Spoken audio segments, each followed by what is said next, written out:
Hi,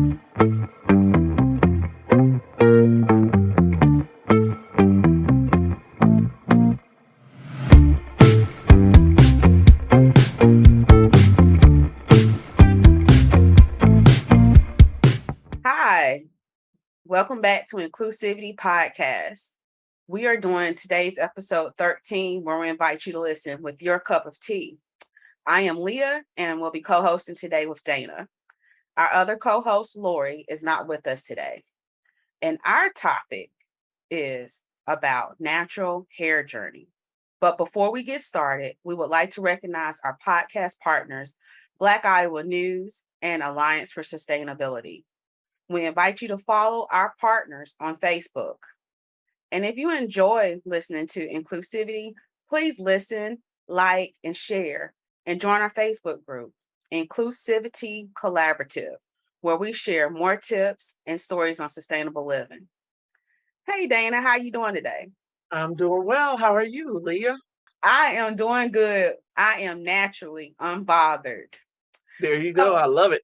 hey, so can you tell our listeners today about the series you're doing on Black Iowa News regarding natural hair? Yeah, I really always wanted to do something big on natural hair and black hair, kind of to celebrate it, and put that kind of Iowa swing to it. So, what I'm planning to do is hopefully before back to school, I want to interview some beauticians, some stylists, some barbers about, you know, what you need to do to take care of natural hair and talk to them about their clients, talk to them about the popular styles, but also talk to them about things like chemical services because there's been some studies talking about how chemical services are bad for your body and how there's links to cancer. And so I want to like delve into that, but also just celebrate it because being here in Iowa especially, we have to celebrate our hair, we have to celebrate our blackness. It's all wrapped together. There's been a lot of instances in Iowa of people experiencing discrimination because of their locks and because of their braids. And so I think I really want to delve into this and see what people's experience is like. And so hopefully I'll be working on that in the coming weeks and talking to people across the state about that and, have something really, a very nice package put together that I'll publish very soon. So that's kind of where the idea came from. And so, like, I know we're both natural. So, why don't you tell us a little bit about what your natural hair journey has been like? Exactly. So proud to do it. So for me, my favorite style growing up was the Shirley Temple curls. And I know that dates me just a little bit, but my mom would tease me because I'll be in the back seat of her super sport, bracing myself so that when I was falling asleep, I wouldn't fall back and mash them curls up. And so at that time, that was a hot comb and just a bare curling iron. And in fifth grade, I couldn't wait to get a perm because y'all think it's hot out in Iowa this week because this is the week of August 2nd. North Carolina heat and humidity does not play. So you are always like fighting against the humidity just to keep your hair straight. But I didn't realize how much it played into me wanting to also assimilate and make sure my edges are laid, right? So during that time, I had the perm, I had lots of hair breakage, and it still never stopped me from perming my hair because I still wanted to fit in with everybody. You know, that was the culture in the 90s. You kept your hair straight. Well, when my dad passed in 98, I said, you know what? It's time for me to just cut all this hair off, let the perm go. I'm in college. I'm at a HBCU, graduate of A&T, and I had questions. Why are you doing that to yourself? Why are you doing this? And I was thinking to myself, like, my people are so concerned about what's going on in my hair. But I knew for me, I did not want to be that bald headed person. So it was either have this hair that's in its natural state and have hair or keep permanent and be bald. So after a year, after college, I lasted because I wanted to. And when I say lasted, I was ready to get my job. And everybody knows you already fight against your name, getting your foot in the door. So the last thing I want to do with having to correct people on how to pronounce my name, Leah, spelled Lya, was having to be questioned about why is my hair this way. So I permed it again, and breakage is still happening. I'm still not, I'm being hard headed. So I chop it off again in 2005. And I still could not just embrace my hair as it was. So I texturized it.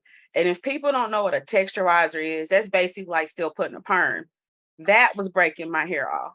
So finally, as I began to embrace and accept who I am and what my hair is meant to be, and that song with NERE, I Am Not My Hair, I recognize it's time for me to embody wearing my hair as it naturally grows out of my hair. And I have not regretted it ever since. I've gotten more compliments now, but back in the 90s and even the early 2000s, that was not popular, No, not at all. So what was your journey like, Dana? Wow, it's similar to yours in some ways. I grew up too in that era where, the pressing comb, and that, like if you had any like sweat or anything like up here, man, and that pressing comb would hit you and you'd be like, ah, and then when they try to get the kitchen, Mm-hmm. get it straight. And I always like as a kid sweat. So like my sister, she would get her hair pressed and wake up the next day, hair looked perfect, right? I Mm-hmm. would sweat during the night and wake up like nothing ever happened. And so like I just remember, getting it straightened and then, wanting to get a perm.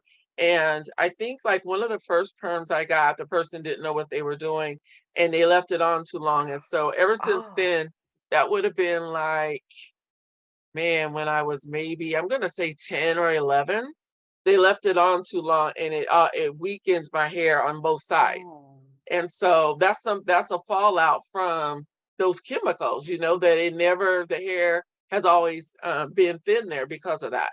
So then I went on from there, again, hair was a big thing. Also, too, like I went to a Black elementary school growing up, all Black elementary school, Black teachers, Black principals, everything in my own neighborhood. And then when they stopped that and we were bused to pretty much a predominantly white elementary school, like you're trying to fit in. You might, you're one of just a few kids, Black kids in a classroom with, all whites. And so, you're wanting to like, I can remember my sister especially like wanting to feather her hair. And like our Mm-hmm. hair don't really feather like that. And Right. so, then doing those perms all the time. I hate the smell of perms because of, getting them like what every once every 6, 8 weeks. I just now as an adult, I cannot stand the smell of relaxers. It's Isn't disgusting. it And awful? Oh my it gosh. is. And hair dyes, all of it. But then I went through this period where I was big into weaves. This was when weaves was really getting popular. And so I can remember going to get, the full head braided weaves and then, the glue. And that's another thing too, when you think about all these products with all these chemicals that we're putting on our hair that we can't even pronounce these, long words, these chemicals. We, Mm-hmm. we don't know what they are, but we're just slathering them Slapping it in on. there.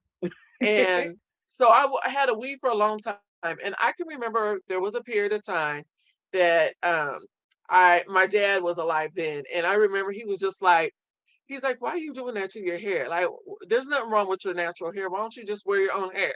I'm like, "Oh, Right. this is a style, Dad." And I had like a weave hanging down to the butt, like they used to say in the songs, Uh-huh. and loved it. And then after he passed away, like I don't know if I just kind of like grew up, but I just kind of got out of wanting to have like super straight hair, wanting to have like super long hair. And I think I just more came to just embrace the hair that was growing from my scalp.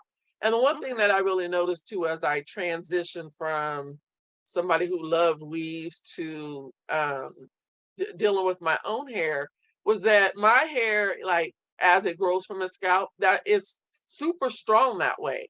Like as soon Yes. as you put a relaxer on there, Weak. you're constantly in this fight to keep every hair. It weakens, your hair, and you're Mm-hmm. constantly having to do all these conditioning treatments. You got to be careful about if you diet. You got to be careful about every little thing you do to it. But if you leave it how it's growing from your scalp, it's super strong. And so I really, even though other people, because I've probably worn it natural now for more than 10 years, other people, you got to manage their perceptions too, because I can Yes. I can remember growing up and looking at, women thinking, well, why don't you put a perm in that? Because, She you looks know, awful. Oh but my yeah, but God. I Yeah. got to that point too where, you figure out that first of all those chemicals, we know now that they are Mhm. affecting your body. They are harming you to have all this um those chemicals that you don't even know what they are in your body. There's the links to cancer, there's links to all of these things. But also, as more people became natural, it I love seeing like young girls, young Black girls with natural hair. I'm like, that's what I'm talking about. Because, you know, we have to embrace ourselves, like this whole idea of assimilation. I think, yeah, there was a time period where we had to deal with that, where it was necessary to do that because we still face discrimination on the Well, job now. listen, before I quit my job, they actually had it in a book that your hair was to be neatly COIF. And I want to say, is it COF? And I Cool. was like, what in the world? And it seemed like I felt targeted because nothing had ever been mentioned about how to wear my hair or anything at this time. And then all of a sudden, and when you mentioned earlier about the hairpiece, see, I was breaking off right in the crown of my head. I Okay. I still will occasionally, but not like I did with the perm. And so I started putting actually a track. And I remember standing at my office cubicle, and I don't forget this co-worker, she happened to be white female. She came up and no permission asked at all. Just, is that a weave in your head? And I was just like, whoa. And and just so you know, I was one of the only Black women in my office. And the young white male coworker was like, did you just touch her hair? And then a friend, she was like, I know you didn't just put your hand in her hair. And me, I'm feeling like, what the hell? Like, God, forgive me if that's not supposed to be said on there, but the audacity, you didn't ask any permission. Then No. it's embarrassing for you to go and touch. Like, apparently, I got this in there because I am trying to save what dignity I feel I have, because hair identifies us. Right. I remember like people like Grace Jones and what was that singer? It was a what, Conrad. She sang a song. I can't remember the song, but they were like some of the early icons that wore their hair very short and not Okay. so. Sinead O'Connor, is it that? Oh yeah, Sinead O'Connor. Hmm. Even though I guess she's not particularly a white woman, but she wore her hair that bald short, and beauty standards did not show us that's beautiful. It was also connected to our complexion. So you had to have that complexion and this long straight hair that Right. needs to grow.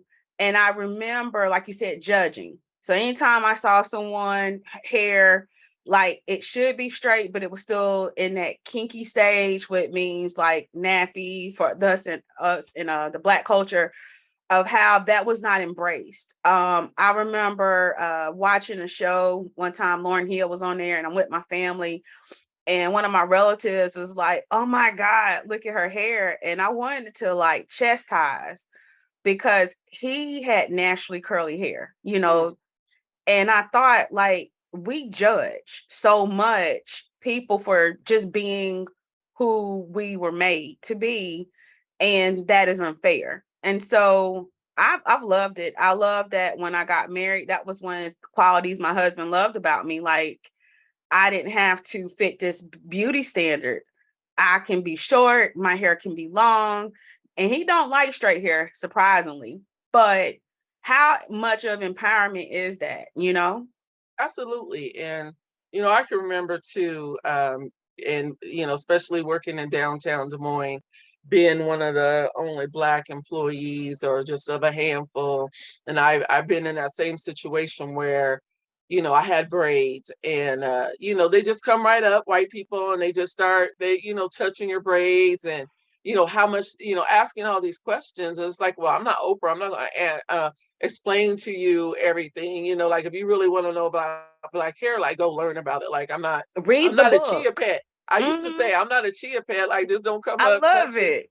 it. And then, they want to know how much everything costs. And it's just, oh, it was so irksome to my spirit. But again, I think having braids, having hair, like you're saying, that doesn't fit the white beauty standards, it was another way of um, exemplifying who we are as Black people. This is part of our culture, braiding.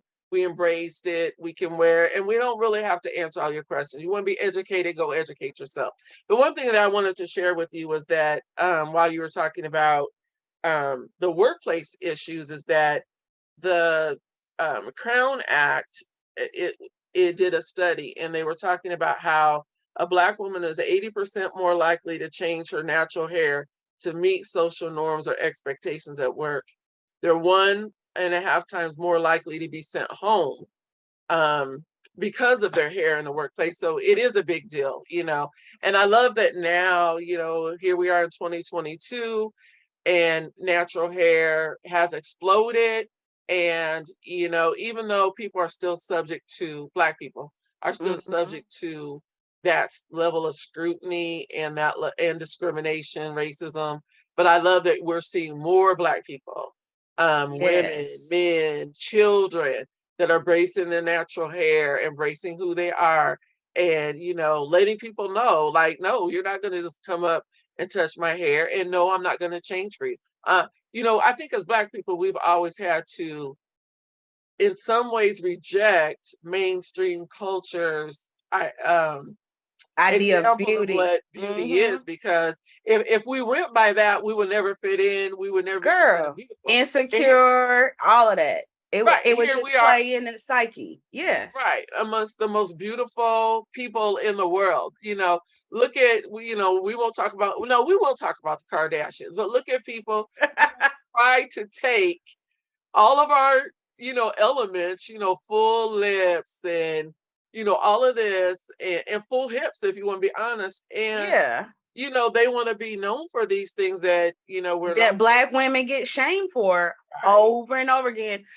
Speaking to that point, like I think it was a common reference to Bo Derek when she wore cornrows. And I'm Exactly. like, Black women been wearing cornrows for years. As a matter of fact, in my hair journey in elementary, my mom didn't know how to like cornrow. So she had to learn because that was how my hair grew back.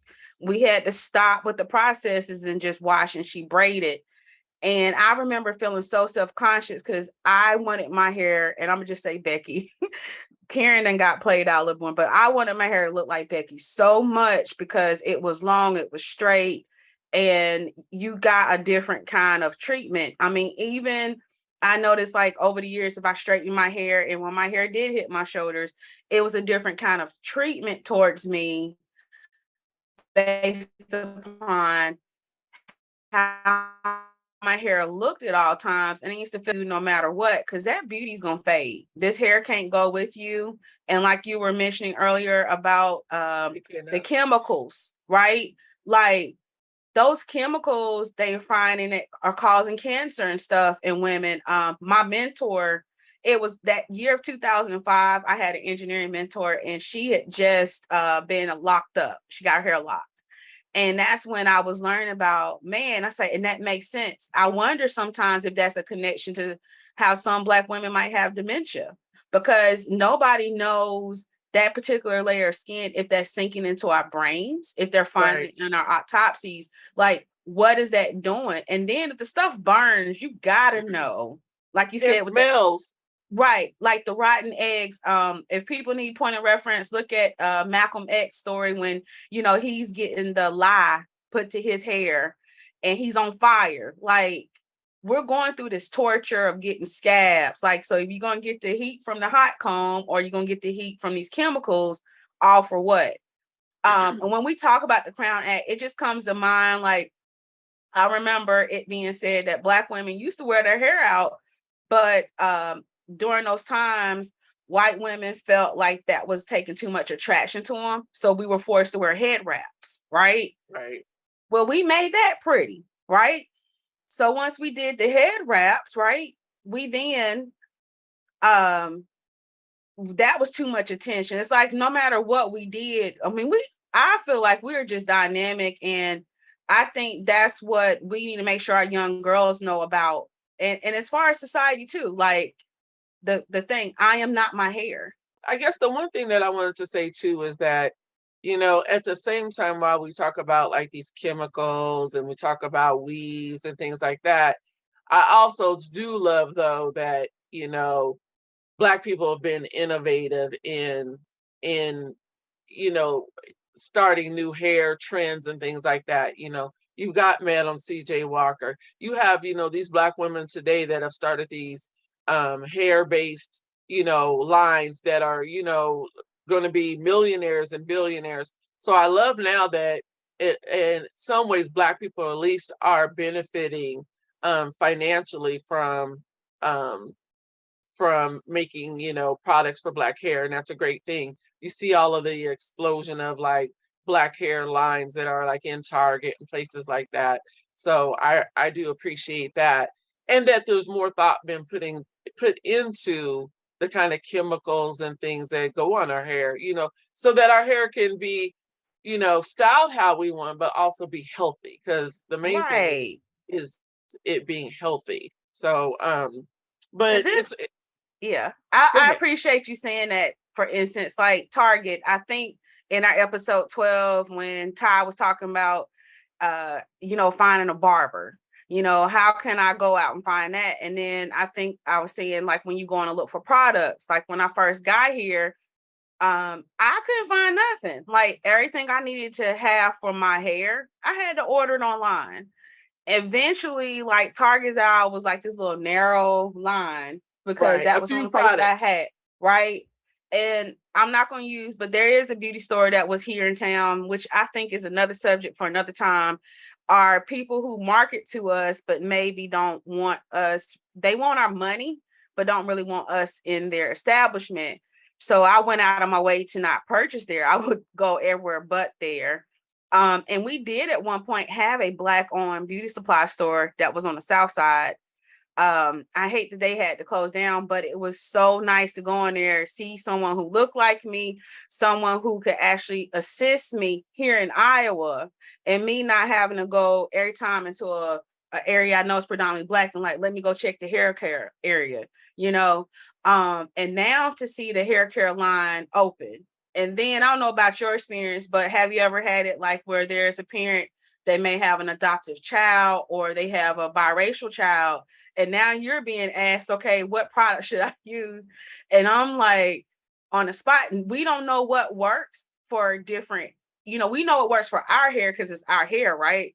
But at that time, so many different products were coming out left and right. And some of that stuff, they just put a label, I Right. remember Pantene and Dove, very well known, like they're jumping into it, um, but I love the fact too, to say this, like in the early 90s and 2000, I ain't have nothing. So all I could do was go get my hair picked out, and I knew it would look curly. That was the look I wanted. And that's why I texturized, but there was none of these YouTube videos and influencers at the time, right? Oh yeah. And I think, like, you and I have discussed, like, the lock method where you put liquid oil and cream, a styler, or sometimes you just keep it simple and you just leave in conditioner. Like It just, today. yeah, and it looks beautiful, right? Whereas my mom, as she's aged, she just picks hers all the way out. But again, different generation. She's a generation that wore the froze. And Right. she shares this story. So, going back to society, that she almost didn't get a teaching job. Get this, until she opened her mouth up, because it was just assumed she was militant, that she could not just be an educated professional woman that had embraced at that time Black is beautiful, because that wasn't a thing. Right. And We had to that, make it a thing. right, I talk all the time, and you'll hear me throughout with Barbie. I have such a disdain. Barbie let me down. Barbie was blonde with this long hair, right? and blue eyes. There was no black Barbies that we see now that are so like, have you seen the black Barbies with the afros and I went to Walmart oh my one time gosh. and I can't even remember why, but I came upon the aisle and it had all the Barbies and it had probably 30 or 40 different Barbies, different, like you said, afros, just different black Barbies. And I stood there as a grown woman, just like, would you look at all these Barbies? And, you just think about, I know growing up, my parents, I can remember having black dolls and things like that, but we didn't have a black Barbie because there wasn't a Right. black Barbie. So No. it's just, little things like that, it's that representation. We're always still, even in 2022, looking for representation because, society has tried to marginalize us and push us to the back. So I love, really seeing that now. It's super important. These children, black children today, they need to see themselves. They do. They do. My cousin, she ironically, she's a collector of Barbies. I wish it was a way just to get a picture, and maybe I might ask her, but she had a black Barbie collection growing up where it just stays in a box. And Oh then yeah. I have some friends I got two, three of them. I thought if I have a daughter, this would be my pass down.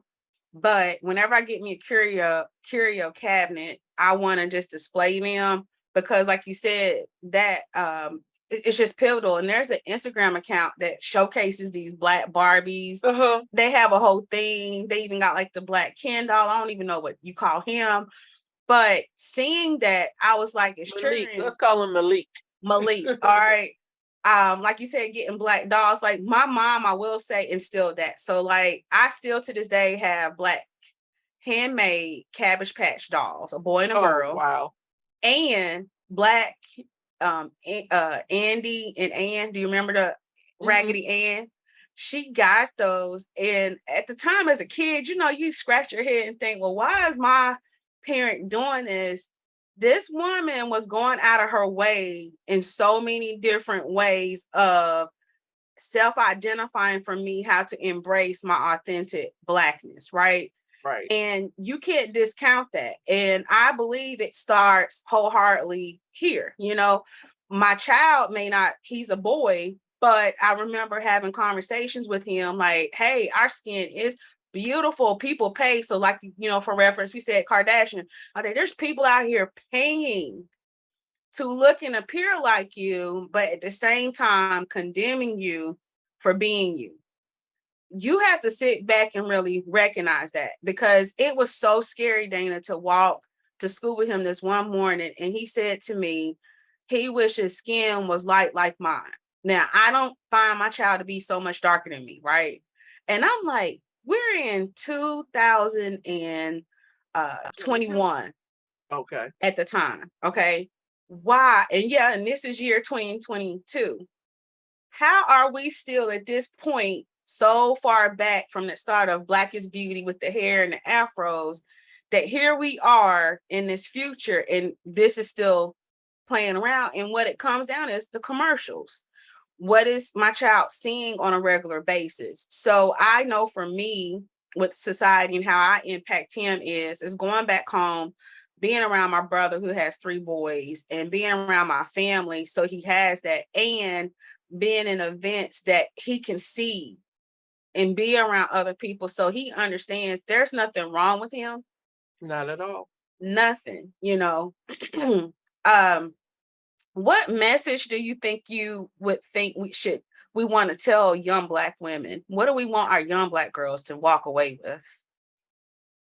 Well, from my perspective, I want them to walk away with the fact that I don't care what type of texture, I don't care about the whole 4C, all that kind of conversation about texture. It's important for you to, number one, understand that however that hair grows out of your scalp, however you're made is perfectly fine the way it is. It doesn't um don't allow society to tell you any different. Learn to take care of your own.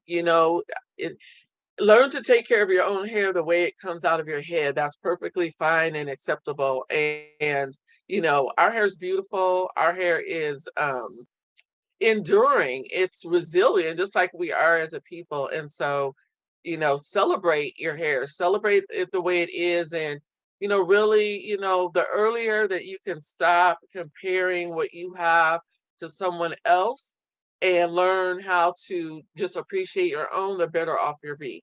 The better off you'll be is to just, you know, learn to embrace it and to go ahead. Sometimes we have to be that trendsetter. We have to be that one that's willing to just be seen the way we are and not worry about fitting in. And so that's my message, is to, you know, embrace your own self. I don't care what it looks like, you know, and to really, when you see other people, you know, out in society, instead of, we're like you said earlier, you know, there's still that, oh, well, look at her hair. You know, we need to stop that. We need to stop judging people by their hair, because at the end of the day, like Leah said earlier, you know, your hair changes as you age. So you might have thick flowing hair now and have thin hair later. So your hair can't be your only claim to fame. You know, you have to be known for something beyond it, but at the same time, we can't allow society to sideline us. We can't allow society to say, well, you know, you're not professional because you're there's color in your That hair, you part. have braids, or you have locks. Now that is where I say fight back, sue, um, do what you have to do to make mainstream society understand that, um, to be more accepting. You know, if we're going to have an equitable society, we can't have it where my hair stops me from getting a job. Right. You know, Like, I why are have you to. wearing your hair like that? What do you mean? Why am I wearing my hair like that? Because true today, Dana, a friend of mine, she did that a couple years ago, was natural, and she permed her hair just in time to do her interview. And I'm like, the fact that that's why I said that in my story earlier, the fact that that still goes on now. There are still people who will assimilate because they know they got to get their foot in the door, right? Why is that still a barrier? You know, why is that even a thing? And like you said about suing, I think about the young man that was about to wrestle, and they made him cut his locks off in order to wrestle. What did his skill set wrestling have to do with anything? Are you making white wrestlers, boys with long hair, did they have to cut their hair off before they hair off before they got on the mat? Like, it's this control, right? It's Yes, this it's culture telling us that we judge your hair so harshly. You have no right to be who you are. And with that Crown Act, you are further putting it in there and telling us again what to do with our bodies. right. So I love that, you know, with the Crown Act, 19 states have passed legislation, you know, to stop that discrimination of, you know, natural hair, protective hairstyles. Iowa isn't one of them.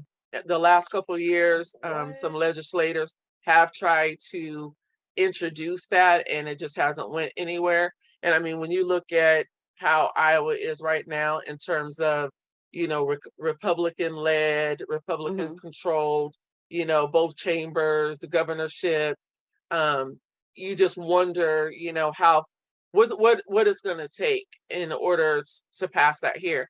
But we need that. Like, I think it's just ridiculous that it's 2022 and there's some, you know, Iowa business entity, housing, in whatever avenue, that they could still discriminate against you because of your hair, and you know what's happening. And so I Mm-hmm. really hope that we can coalesce and support these legislators and keep pressing this, because we need this.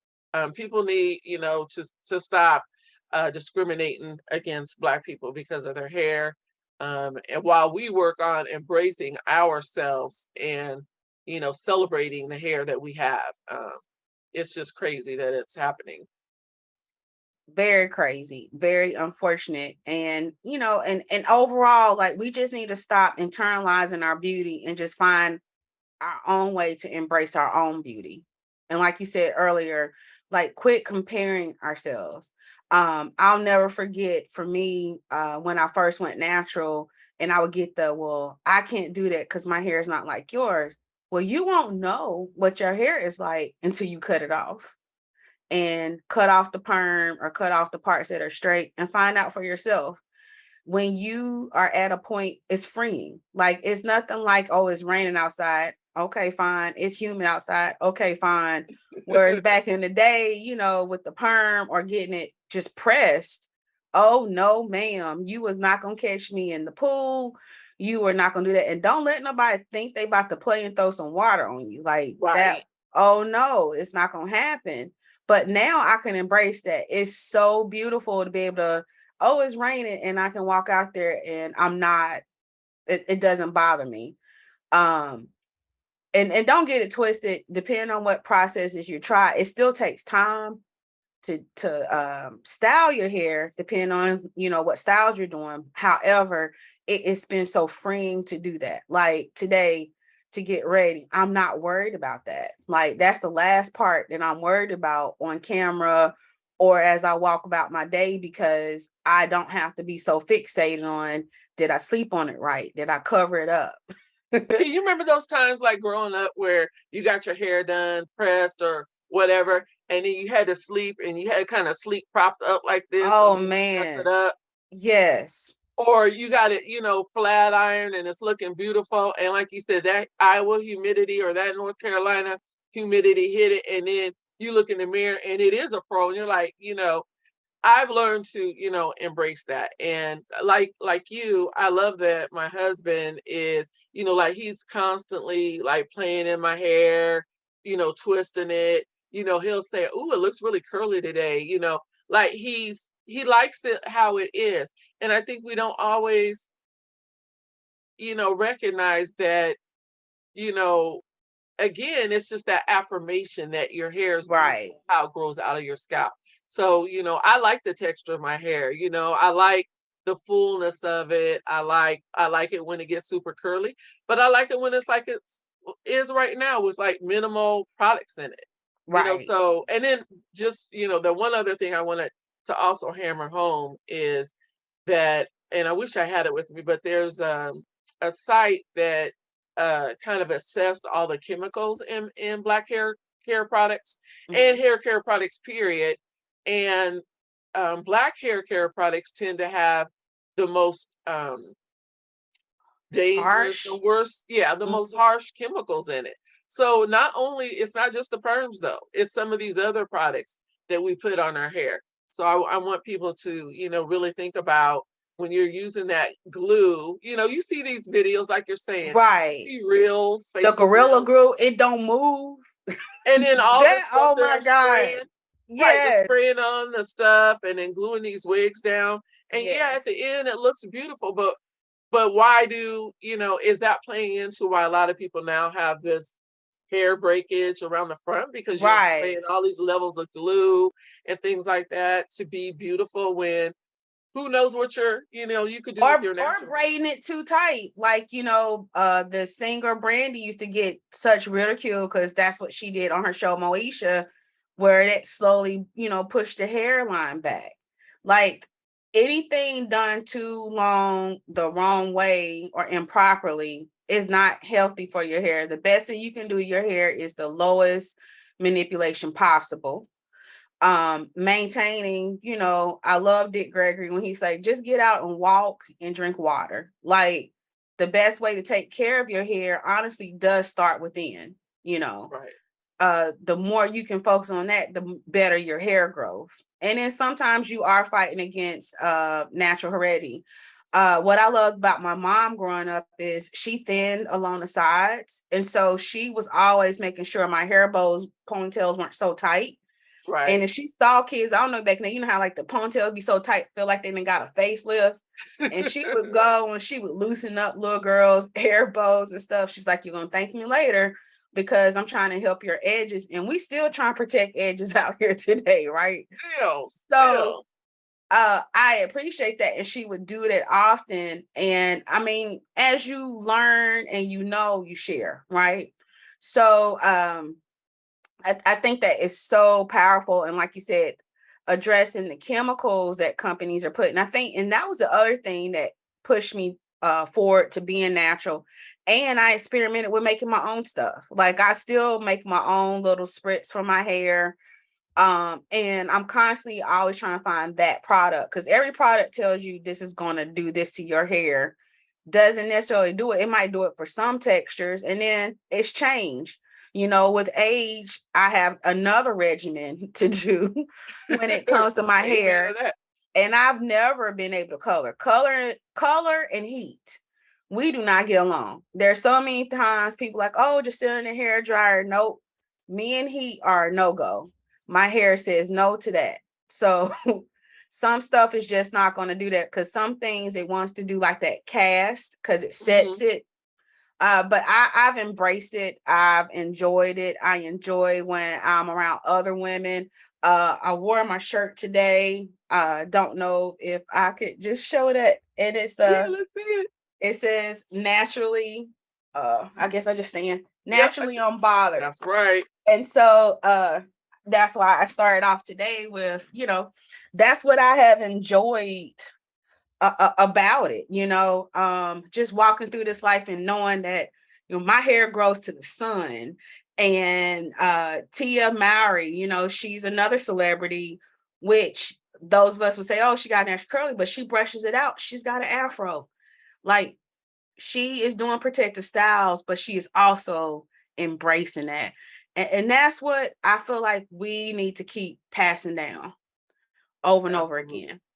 And Well, that's why I really, in doing this series that I'm going to be doing, I want to have those professional stylists talking about, things we can do to help our hair and, help, assisting us in, you know, our natural hair journey. And so I think it'll be really important to hear from those professional Black stylists and, learning about different products and learning, about different hairstyles. So I'm really excited to be doing that.